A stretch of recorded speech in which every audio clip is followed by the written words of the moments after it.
the Lord like this. Let's sing it together. Thanks be to God.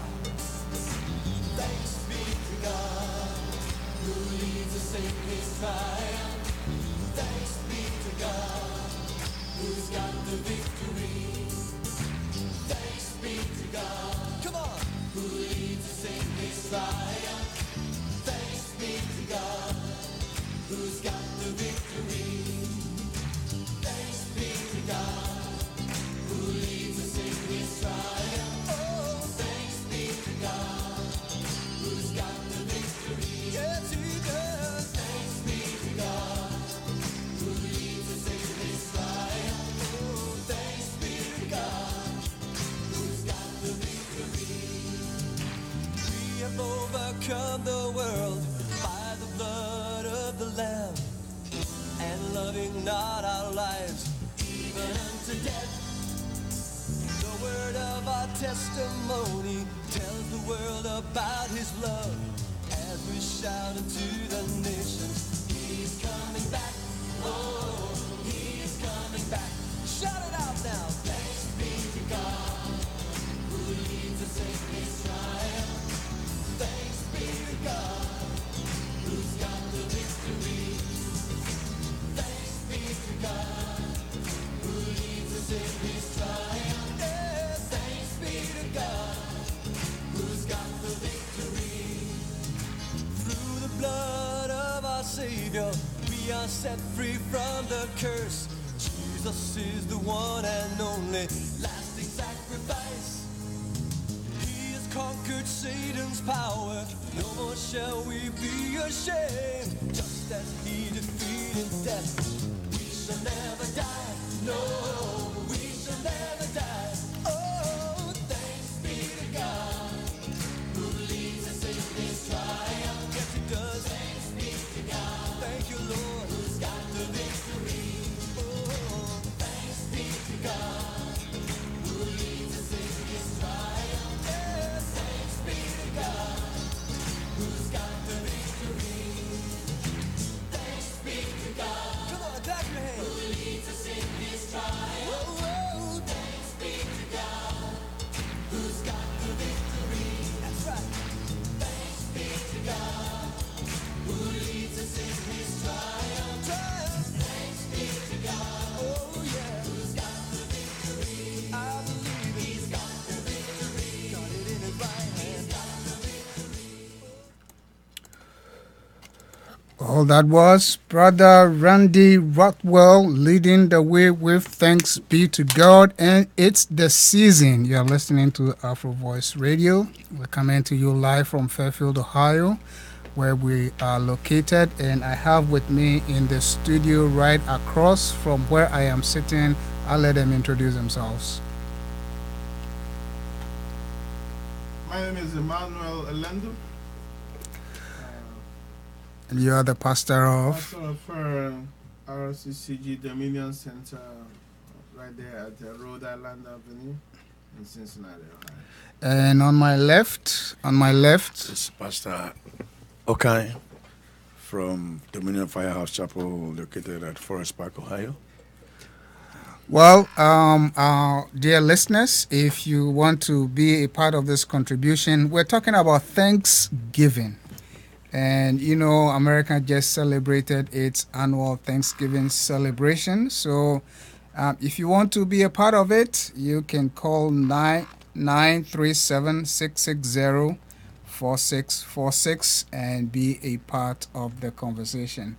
So we're going to start with you, Reverend Ministers. Thanksgiving. Should it be just one time? I'll start with you, Reverend Alendu. The Bible encourages us to always give thanks. Mm-hmm. Give thanks to the Lord in all things at all times. Mm-hmm. Be grateful for his mercies, be grateful for the salvation of our souls. The Lord asks us to always give thanks. Always. Always give And thanks. the word is always, and that's a continuous term. We should always give thanks. As much as we have designated time for to celebrate Thanksgiving, but Thanksgiving should be a way of life. Thanksgiving should be a way of life. Reverend Okan, Thanksgiving. Yeah, I believe, as the Reverend said, is supposed to be our say daily bread. You know, the attitude of showing giving thanks should be something that when we wake up morning, I mean, the first fruit, we give thanks to the Almighty. And I believe it's a good thing to give thanks to the Lord. Show your attitude, your gratitude to whatever He has done. By faith. That's why He say, in everything, give thanks. In everything. Even when Very you good are or bad. distracted, He say, in everything. Mm. So it tells you that you can't stop giving thanks. Amen. You know, one good thing about Thanksgiving is people say, oh, when it comes to Thanksgiving, you say thank you to God and you are done. Is that where it ends? Can't you say thank you in the morning, thank you to God, and that is it? What exactly is Thanksgiving involve? I want you to break it to us. What is involved in Thanksgiving? Reverend Okan. Amen. Amen. I mean, yeah, so the fruit of the lips is one, The fruit of the lips is one. and then your resources. You give thanks by offering your resources, your time, your money, your asset. I mean, so Thanksgiving is in the form of expression and your attitude in response to your Maker. I mean, somebody can decide, yeah, because the Lord has done this to me, I will always be at the church and do whatever the church need. I will be at their disposal as my way of showing my gratitude. So it's also a part of a Thanksgiving. I mean, so it's not about just so the God said that your lips, you honor me with your lips, but your heart is far from me. So your heart and your lips must go together. So, I mean, actually, Thanksgiving emanates from the heart, from your spirit. I mean, know that you are convinced that you are. I mean, people can just tell you thank you without even. I mean, having. You see, there's some thanksgiving that you know that it is from the heart. Mm. So people will say that I'm giving you thanks from my heart, not from my lips. So the thing is an inward thing that causes you to express yourself in so many forms. It's a way of giving thanks. So, Reverend Elendu, you know, you said Thanksgiving, you know, of course, Thanksgiving involves one who is grateful to one who has done something, you know. So, how does a person really know that I'm being thankful? How do I weigh? Is it possible to weigh my Thanksgiving? How do I know that I'm being thankful? Or just say a word and I'm fine with it? Is there a way of knowing or judging whether I'm really being thankful to something? Yeah, there are instruments to measure Instruments to measure Thanksgiving? Thanksgiving. I mean, Help to us. measure being grateful Mhm. or some kind of gratitude. Mm-hmm. If, for example, I was once a sinner, the Lord called me May 16th, 1982, and it was an obvious call. I was a bad boy. Mm. I was one of You don't look guys like a bad boy. because once. he cleaned me up. I like that. And now, there was a departure from the old ways of life, and it was God. It was not an invitation. It was not, oh, come give your life to Jesus. I beg you. No. It was a dramatic and very serious encounter with God. Mm. Okay.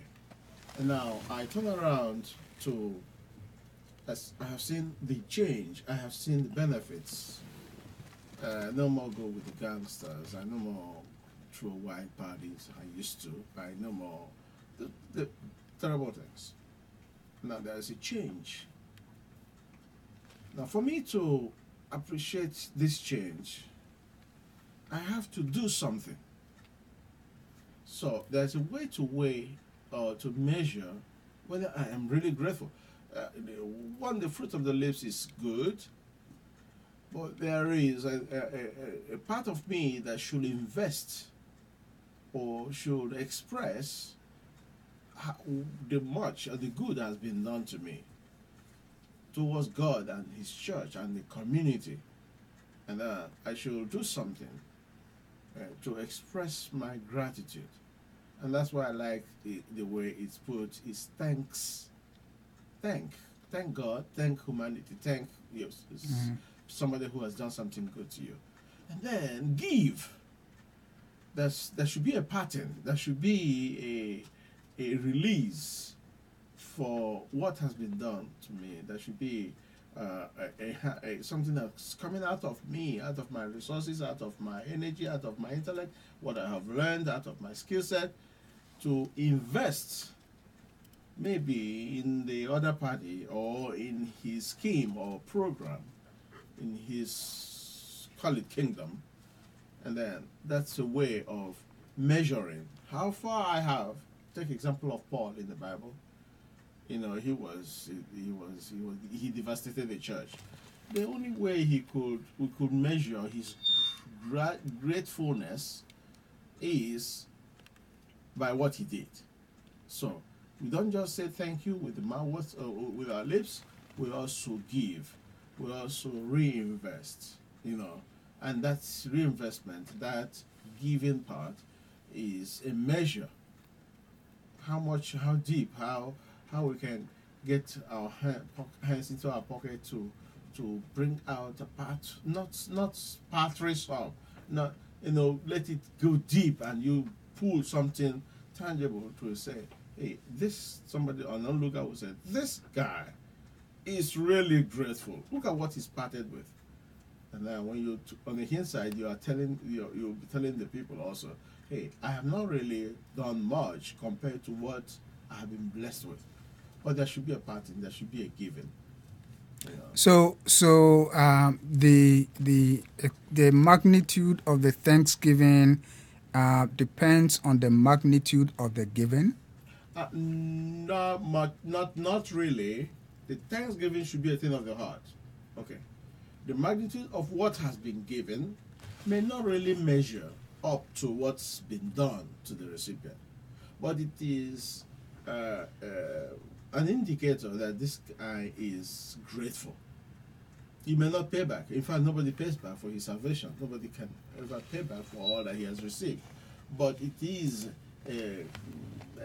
some kind of measure, to show appreciation deeply that this is what I have received and this is what I've been blessed with, and I am just appreciating that. You know, it's not really a measure because we can't really pay back. We can't pay back. So, Reverend Okine, a person has to give in order to know that I'm being thankful, or a person can just say words and that is enough. Yeah, you see, thanksgiving is a revelation. It's a revelation. You know, it depends the recipient. It depends upon the recipient. Most of us. It depends on the recipient, the one who is receiving the thanksgiving. The thanksgiving. You know, let me use here, for instance. Back in Africa, when you are appreciating somebody and you're giving thanks, we normally see cash, and then sometimes they buy you some present, something, clothing, or something you can eat. But coming to America, they cherish flowers. You understand? They cherish flowers. And sometimes cultural differences also, unless you have revelation about the flower. Because when you go and give somebody thanksgiving, give thanks to somebody in America who has been here for, American, typical American. and then you buy flowers and those things, he's so much appreciative than maybe giving him money or other things. So it depends on the recipient, the revelation that he has on the thing. And there are some people too, the Bible says, he who is faithful in the least will be faithful in the much. There are some people, they least give thanks on things that they think is trivial. You know? I mean, how, you ask the question that, so how would the person, the appreciation, how is the thanksgiving, the magnitude? Some people attach you to the type of thing down to them. It's so big, so I need to.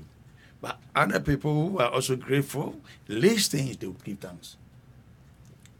Least things they will give thanks. Even people, when they go to shops and they are served, they thank the person. Though he served you, they are being paid, but he feel like he has a service, he has performed a service, and then they thank them. How many of us thank the police? How many of us thank? See, so it depends on the revelation that you have about the person, what he's doing. You see, people want to wait until maybe give cash before they give thanks, or something, birthday, then you give something. But other things, I mean, they think that this is trivial, and they don't even talk about it. I know there are some people like that. They only give thanks when they love the thing. But other things too, they remain so silent, and sometimes they make some sweeping statement, you know. Whether they are showing gratitude or not, we don't know. But, I'll receive your thing. You know, Reverend Ministers, the one thing that I want us to really explain is, you know, I when I give a gift, it's not always a thank you thing. Sometimes I just want to give a gift, okay? You know, and that's why I'm asking about, you know, the relationship between thanksgiving and gift giving. You know, I mean, in the scriptures, what do we find in the scriptures as far as the relationship between, you know, thanksgiving and giving, you know, giving of a gift? You know, what do we find in scriptures? I mean, is there a line that's separated, or, you know, we'll say that there can never be thanksgiving without a giving of some substance? Okay. Giving, well, we always relate giving to substance. To money. Giving is No. So let's get this right, okay? Giving and thanksgiving, are they the same thing? Yeah, we putting them in the same, or there's a difference there? Okay. I think there is a difference. Tell I us. think there is a difference. Thanks. Mm-hmm. You can. The synonym for thanks is being grateful, gratitude. You know, being happy with the person who's done something. That's the first one. Mm-hmm. Then giving is giving. Giving is parting away with a substance or whatever. Now, thanks. Let's first focus on thanks now. Mm-hmm. To be thankful is to be grateful. Mm. Is to be appreciative of. And you can express that in words. You can express that indeed. You can, the Bible says, I think, in Psalm chapter 100, say, make a joyful noise to the Lord. Make a joyful shout to the Lord. All ye lands, serve him with gladness. It's a way of being grateful to God. In all things, give thanks. Philippians says in chapter 4. He begins to list why you should do that.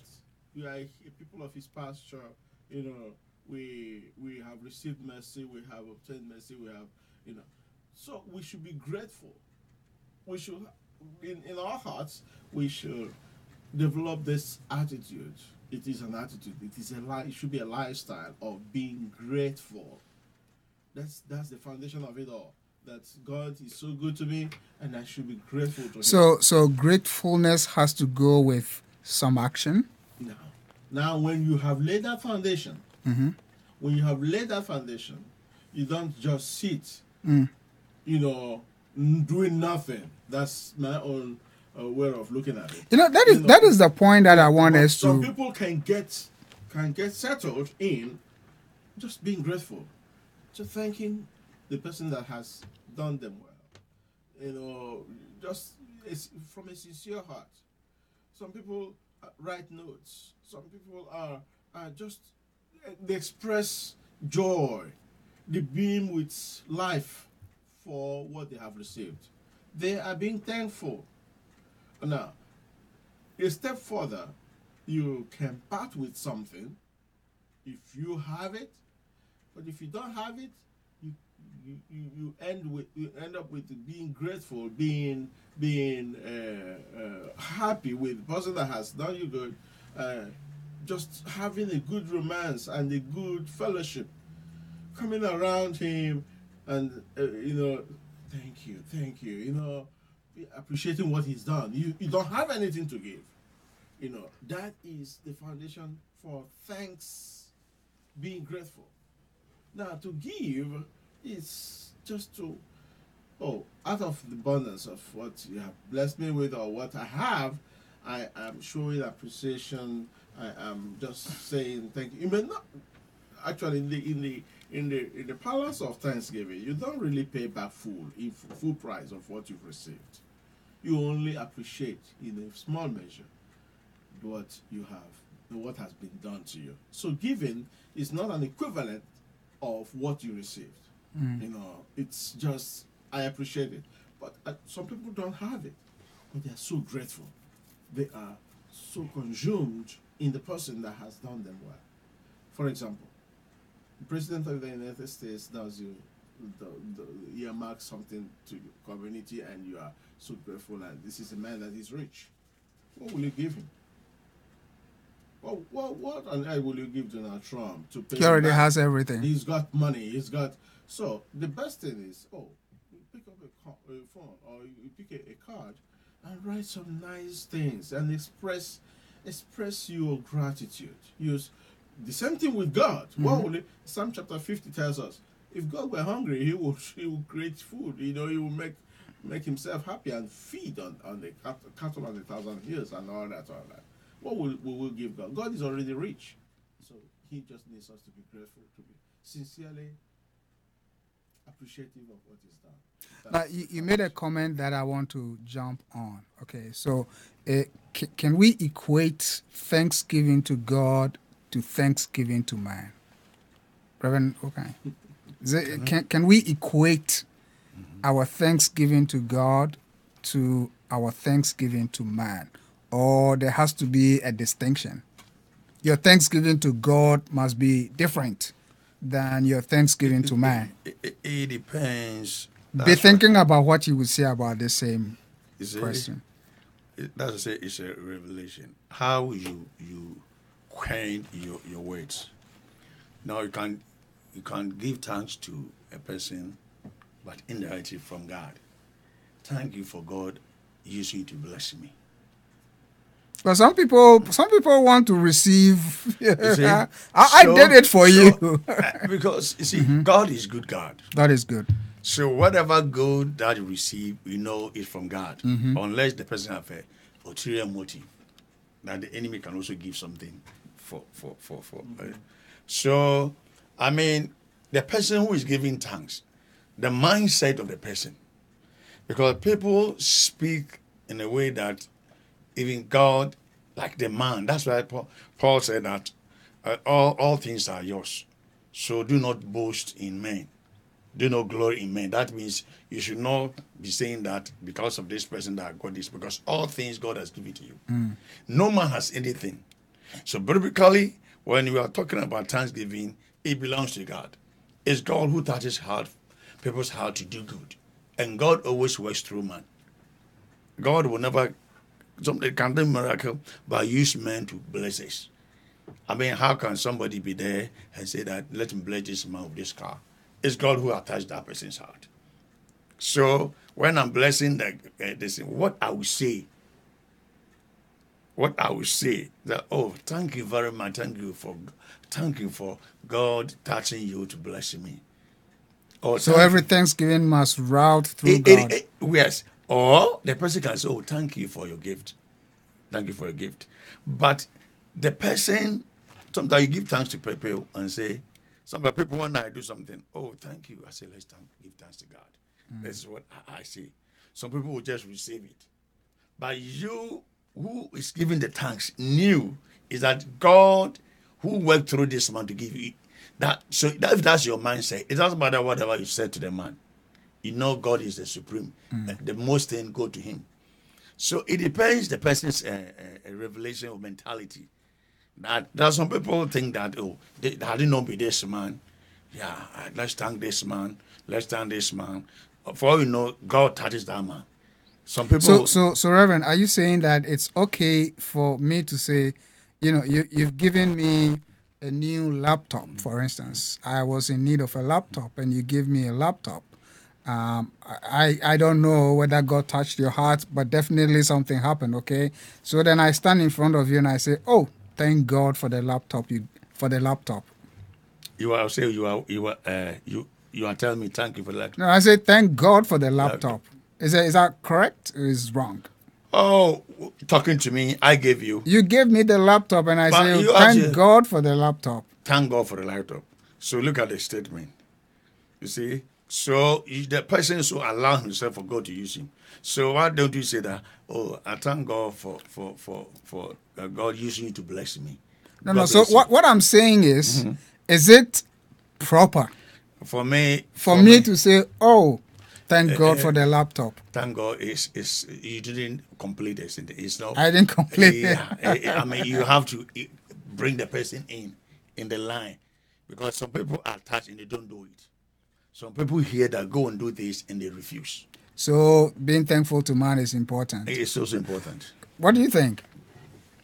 Yeah, I agree with him. But that's in the Christian parlance. We are yes. Now, I went to school in Nigeria, and there is this professor. Professor of no mean order. When you come into his office, he will say, I am Professor Ofamata, the only geomorphologist south of Sahara. That's right. You are Mr. Who.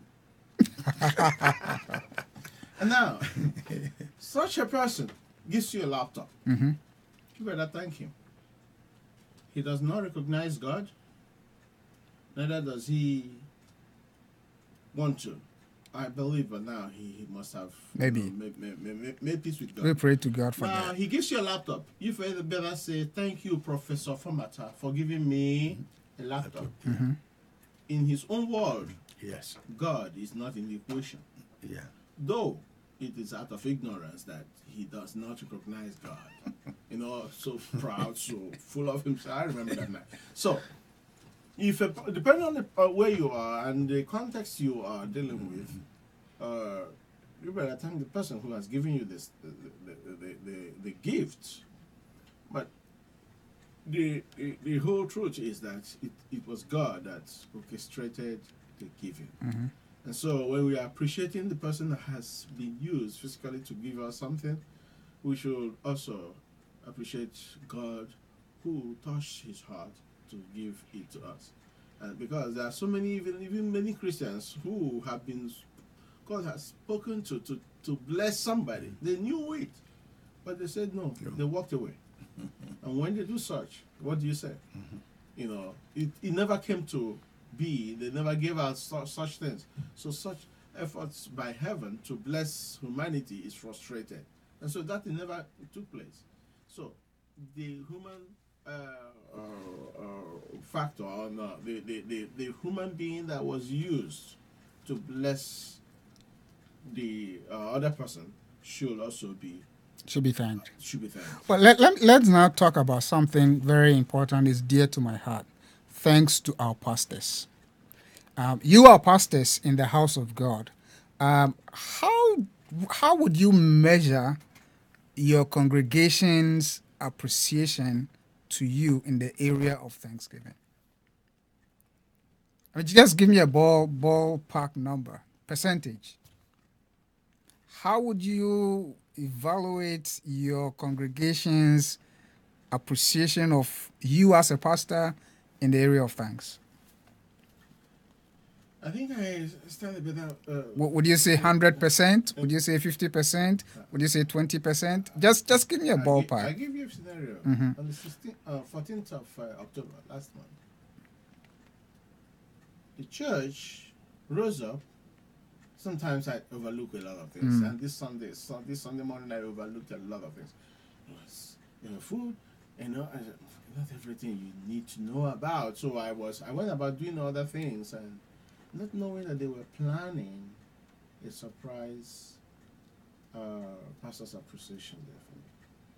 And then Well, there's a month of Pastor's Appreciation anyway. October 14th. I did send you all some email. Did you receive it? Yes. You did? Yeah. Okay. Yeah. So they said a lot of things. They even acted the playlet and all that. And then packaged some money. And they called me. It was something and they framed it up. And if you know me, I cry a lot. I just busted out crying in the church. I could not be controlled. So you would say 100%? I could not be controlled. Why? That appreciation, my mind ran like a racehorse back to 16 years ago when we started the church. 7 years ago when a lot of things happened in the church. And so many things I was thinking that they were coming back to me. And I just could not hold it. Okay? To me, that was 100%. If there's anything more than 100%, I will give it to them.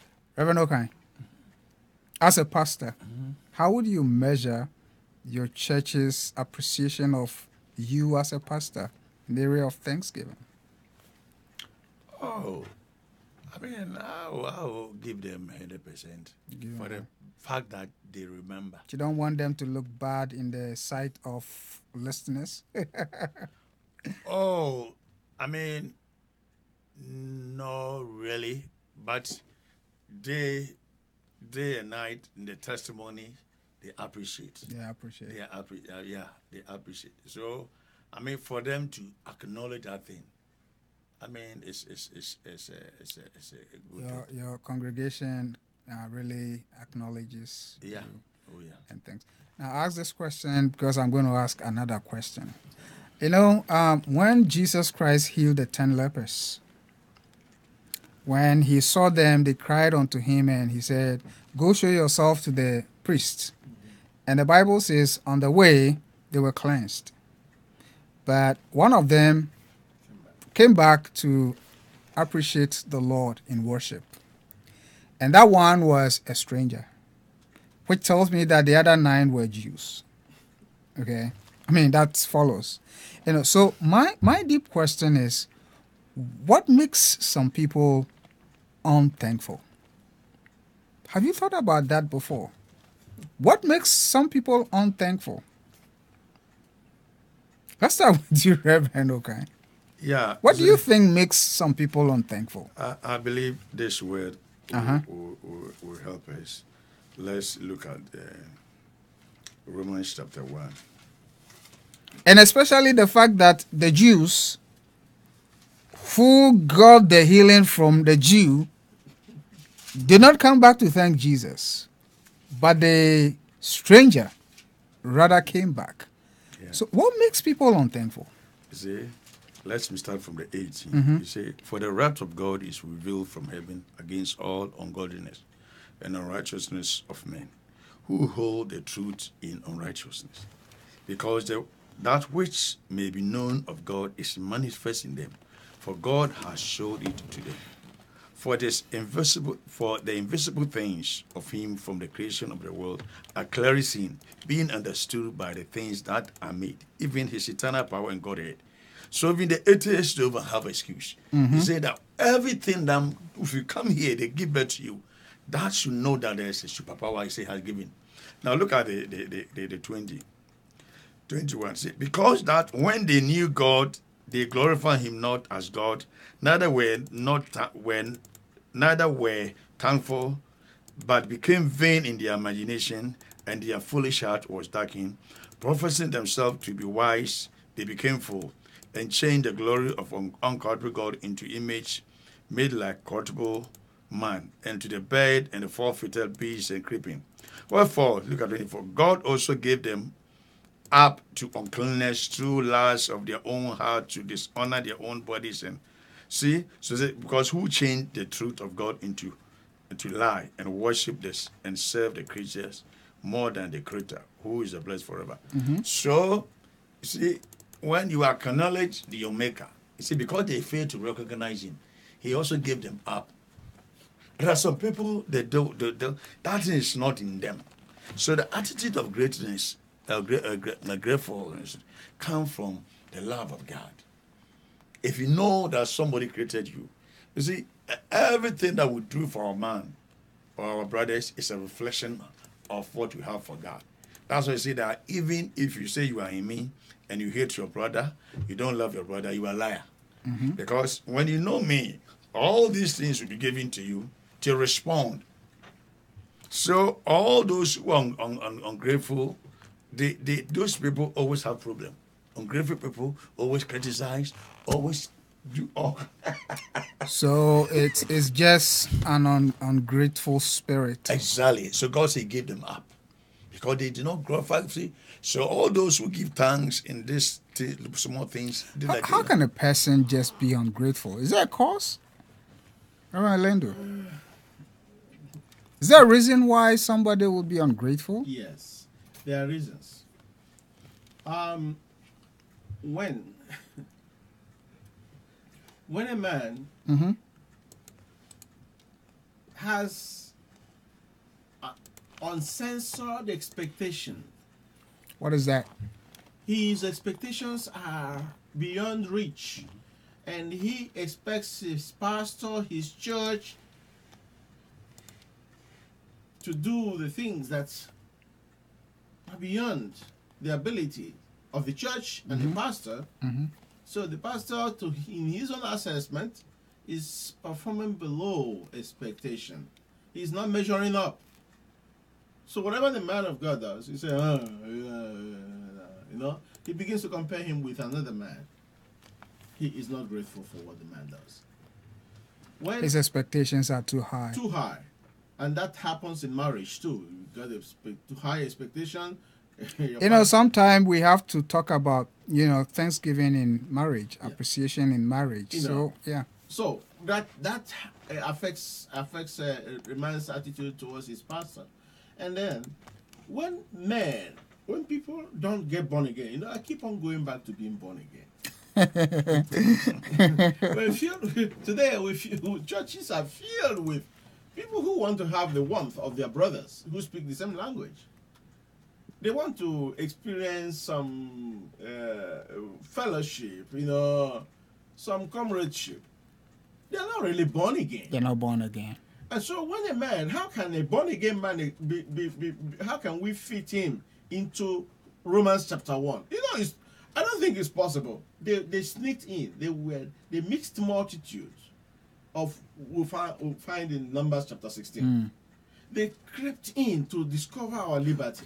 Yeah, but the word of God is preached all the time to them. It doesn't make a difference. Yeah, you can preach all that you can preach. If a man makes up his mind that I will never give in to the Holy Spirit, So I am not going to yield. There's nothing you can do. there's nothing you can do. There's nothing you can do. So, ungrateful heart. People are not born again. They don't see anything that the man of God is doing good. And people who are very judgmental, some Christians are very judgmental. They're coming from the Essenes, the Pharisees, the Sadducees, the Essenes, and there's this other group, they were the extractions of the sons of thunder. You know, those groups that they don't take nonsense. You know, coming from that group,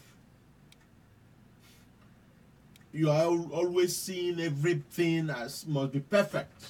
You know, they lived in the bushes so that they don't contaminate themselves with the world and all that, all those class of people in the old times. And now those trail of human beings trickle down to our age, and they don't see anything good in the church, in the pastor. They're always judgmental, melancholics. They are just criticizing everything. And so how can they be grateful for what the man of God is doing? That is the problem. Very judgmental.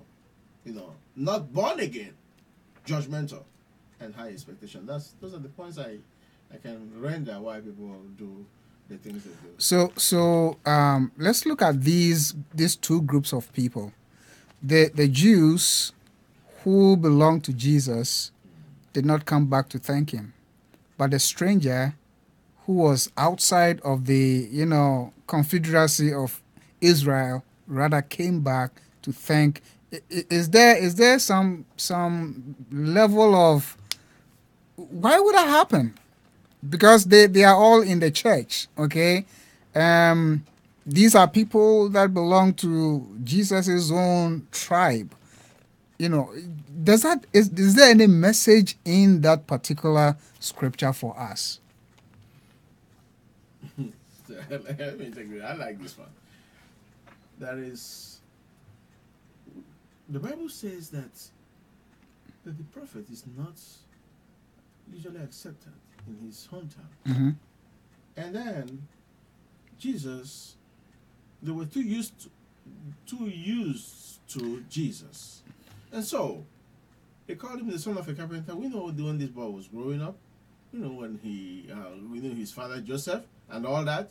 They saw everything on the physical. They never, the revelation of Jesus was never, anything to them, made available to them. And so the Jesus they knew was the physical man, and who came, the expectations of him were not met. So the strangers, if you read like this stranger thing, I took time to study it. You know, most of the things that happened, most of the landmarks that were done during Jesus' time happened through strangers. Mm-hmm. Look at the Samaritan woman. Look at the Greeks. The Greeks came looking for Jesus, mm-hmm. John chapter 14. And they came looking for Jesus despite their knowledge. Whereas the Pharisees and the Sadducees were rejecting him. You know, they rejected him. So they were too used to Jesus. There was no revelation of Jesus to them. Their eyes of understanding had not been opened. They didn't understand the spiritual component of Jesus. So they discarded him. They didn't thank him. They were not grateful. The same thing happens in church today. People who come with their eyes open, with their eyes of flesh, they don't see anything happening. But those strangers who come seeking God with all their heart, they appreciate God more than we who have spent years in the church. Reverend Okai, I don't know if you have heard this before, but I think it is right, ringing in my mind. You know, a man of God once said, you have to separate yourself a little bit from the members so they can respect you as a pastor. Is it similar to that? What would you say about that? Similar to Jesus. To what the Jews, what he just explained, they are so used to Jesus, they didn't really care about him, So this man of God said, you have to separate yourself a little bit so they can honor you as the pastor. What do you say about that? Oh, yeah, but to relate to whatever Mm-hmm. Reverend Lilo said, see, religion, it's a religion that crucified Jesus Christ. Mm. And Jesus Christ had a very good rapport, the faith of the Gentiles. Look at the woman who was following him and making noise and say, send him away. And he said, don't give children's bread to dogs. And say, even the crumbs, they take it. And then the man that he's a centurion said that don't come speak that word. Mm-hmm.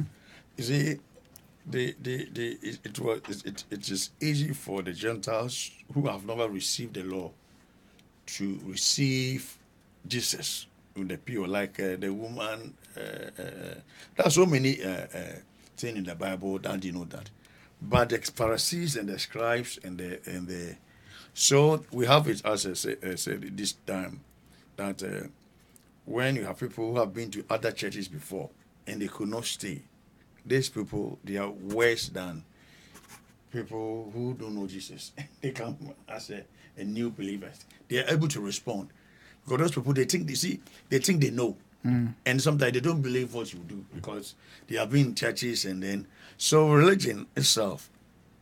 I Will mean, make you ungrateful. exactly. And then coming to a pastor has to have some A a distance. distance. Why? Now, it depends. Uh-huh. Because sometimes it depends on the congregation. When the congregation has grown, you already have trained people on the front line. Just like Jethro advised Moses. Moses, you can't be doing this in all day for yourself. He said, oh, they are coming to me because they are problems. He said, no, I know. But why didn't you train people to also have access to all these problems so that you take the crucials? So sometimes the pastors come in close with the members through counseling, through, giving them something, helping them financial. So when the church is a young church, and then you don't have many people to stand in, the pastor is assumed to be very closer, especially when the church members are vulnerable, that always they want to hear the pastor's voice, and that should also go on for very long. So it depends. And then as how the pastor relates to them. You can get close to them, but not allowing your reputation to be soiled. And then you can go close to them and then expose or allow them to take advantage. See, This is an interesting aspect of you see, our discussion. I used to. We're running out of time, so just round up. I have your thoughts. one lady like that. He was having problem, and I said, God, help me to help this lady to be on her feet because how can you be in this country for these years and like you can't go and come? So I related prayer like a father, and then, but she took that in for an advantage. So when you were able to drive and do whatever, so I just, because I told that you are going to be winning, don't expect me to be on there. So a time came, and then he was like, he was having problem. He's not coming. He's down. I don't want to come to church. But before then, he was coming. I said, what is happening? He didn't call me. He didn't call me. I said, oh, I don't call people like that. What do you have? You have gone to this stage. Should I call you for what? No, you should not tell me I should call before I call you. And for that thing, you can. So for me, if you tell me to do something, then you are instructing me. And I didn't call her, and he stopped the church. For now, he has stopped the church, and I don't want to. I've helped you, so you remain alone. Reverend Elendu, same question. The pastor says you have to keep some distance so they can respect you and honor you. So they can be thankful to you for what you do. What do you have to say about that? Final thought. So that they can respect me and honor me. That's not why I should keep some distance. To respect me, respect is earned. Respect is not received by strategy of keeping some distance. Respect is earned, and then if I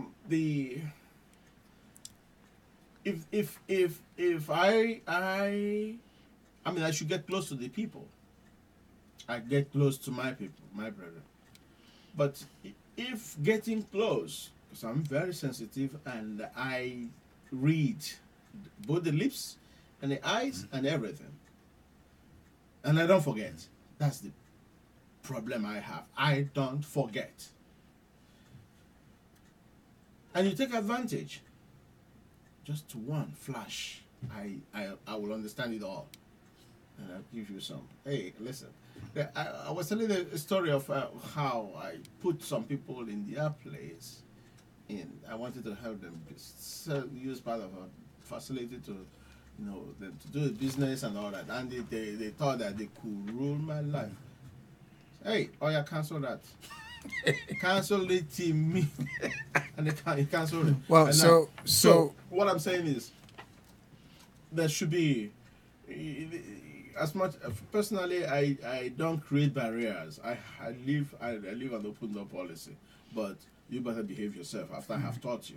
If you don't, I will ask you to get out of that door immediately, and I will insist on it, because I'm a disciplinarian, but I play a lot. So respect is earned. I respect you. I play with your kids and all that, but don't ask me to come and babysit for you. Okay? So some pastors give some distance, and that's their strategy. Mine is different. I play with people. I mix up with them. As I'm doing that, I am teaching you. Hey, you remember? That's not my job to help you mow your lawn and all that. And but if you insist, then I say, hey, sit down there. That's me. So different strategies, different things work for people, and I just feel that pastors who give create some distance, they have a reason. Maybe their own personality does not really is different from. When it comes to reasons, I always want to tell people, look at Jesus and compare Jesus's reasons to your reasons. But listeners, we have come to the end of the discussion. Thanksgiving, we need to be thankful. Our eminent ministers have told us we need to be people with a heart of gratitude. If you have a heart of gratitude, you will be thankful for everything that comes your way. And the Bible says, in all things, give thanks. So let us not stop giving thanks. It's not only at Thanksgiving that, we have to think about Thanksgiving. We have to be Thanksgiving every time. So on that note, I want to thank right across me, Reverend Elendu. And then on my left, I want to thank Reverend Ed Okine for coming to talk to our community about Thanksgiving. I know some of you are listening. I can see you online. You didn't call, but that's all right. I hope that you have soaked in what was shared. Ministers, thanks and God bless you. Thank you. Thanks be to God. Oh yeah. Put your hands together and clap it to the Lord like this. Let's sing it together. Thanks be to God. Thanks be to God who leads us in his triumph.